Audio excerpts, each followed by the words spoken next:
స్వేచ్ఛ ఎక్కడుంది? నాకు స్వేచ్ఛ లేదు. ఒక్కటే మాట్లాడుతున్నావు వాసనని.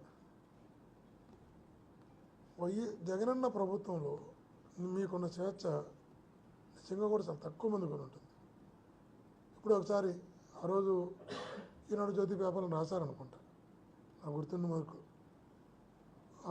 ఇతర పార్టీ నాయకులతో కలిసి స్పెషల్ ఫ్లైట్లో విదేశాలకు వెళ్ళారు అని. అంటే విదేశాలకి స్పెషల్ ఫ్లైట్లో ఇతర పార్టీలతో కలిసి వెళ్ళగలిగేంత స్వేచ్ఛ కూటమి ప్రభుత్వం నీకు ఉంటుందా అని అడుగుతున్నాను. అసలు స్పెషల్ ఫ్లైట్లో విదేశాలకు వెళ్ళడం కాదు, ఇతర పార్టీలతో మాట్లాడడానికి కూడా మీకు స్వేచ్ఛ ఉండదు. ఇక్కడ మీకు పోయిన తర్వాత అర్థమవుతుంది పుట్టిల్లు ఎంత గొప్పదో అని,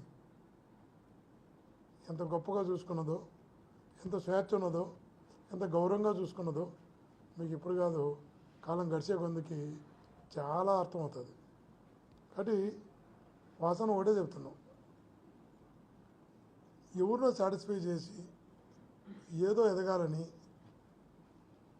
నీకు గుర్తించి గౌరవించి నేను హక్కును చేర్చుకున్న పార్టీపై బండలు వేసి అబండాలు వేసి నువ్వు లబ్ధి పొందాలనుకుంటే లాంగ్ టర్మ్లో అది ఖచ్చితంగా చెప్తున్నా నీ స్థాయిని దిగజారుస్తున్న విషయాన్ని కూడా ఎప్పుడు గుర్తుపెట్టుకోమని గట్టిగా తెలియజేస్తున్నా.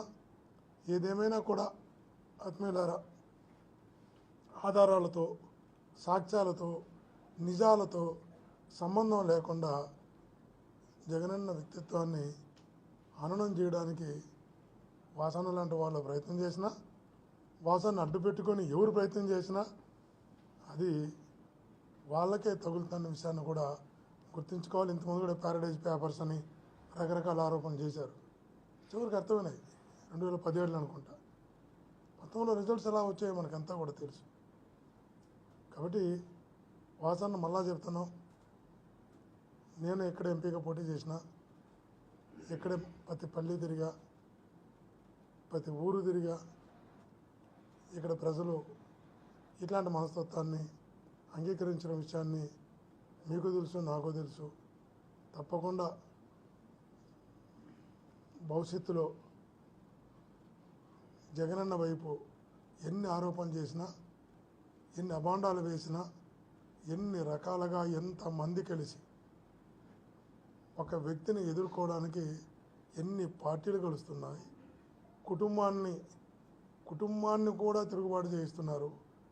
ఇట్లాంటి వాసనలను పిలుచుకొని వీళ్ళతో తిరుగుబాటు చేయిస్తున్నారు. ఒక వ్యక్తిని ఎదుర్కోవడానికి ఇంతమంది ఒకటి కావాలా?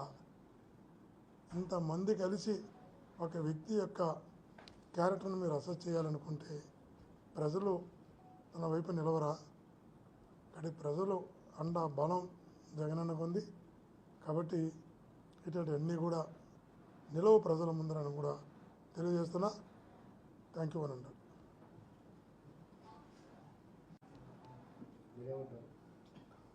చంద్రబాబు గారు అపాయింట్మెంట్ వాసనకి ఇవ్వలేదని, అదే ఇంకో అపాయింట్మెంట్ కోసం ఏమైనా మాట్లాడినాడేమో. చెప్పింది నిజమైతే అపాయింట్మెంట్ కోసం కూడా మాట్లాడే స్థాయికి వాసన అపాయింట్మెంట్ తీసుకోవడం కోసం కూడా విమర్శిస్తే అపాయింట్మెంట్ వస్తున్న పరిస్థితికి వాసన దిగజారిపోతాడని నేనైతే కళ్ళలో కూడా అనుకోలే. మేమైతే ఒకటి చెప్తున్నాం మా కార్యకర్తలకు, ఇక్కడ మా నాయకులకు, నన్ను జగనన్న ఇక్కడ పంపిన తర్వాత కష్టమైన నష్టమైన ప్రతి కార్యకర్తకు, ప్రతి నాయకుడికి అండగా ఉంటాం. ఎన్ని రకాల మా కార్యకర్తలను ఇబ్బంది పెట్టాలనుకున్నా, మా నాయకులను ఇబ్బంది పెట్టాలనుకున్నా, వాళ్ళకి ఏ రకంగా మీరు దెబ్బ కొట్టే ప్రయత్నాలు చేసినా వాళ్ళందరికీ బ్యాక్బోన్గా అండగా గట్టిగా నిలబడతాం. ఒంగోలుకి సంబంధించి ప్రతి నాయకునికి, ప్రతి కార్యకర్తకి గట్టిగా అండగా నిలుస్తామని తెలియజేసుకుంటాం.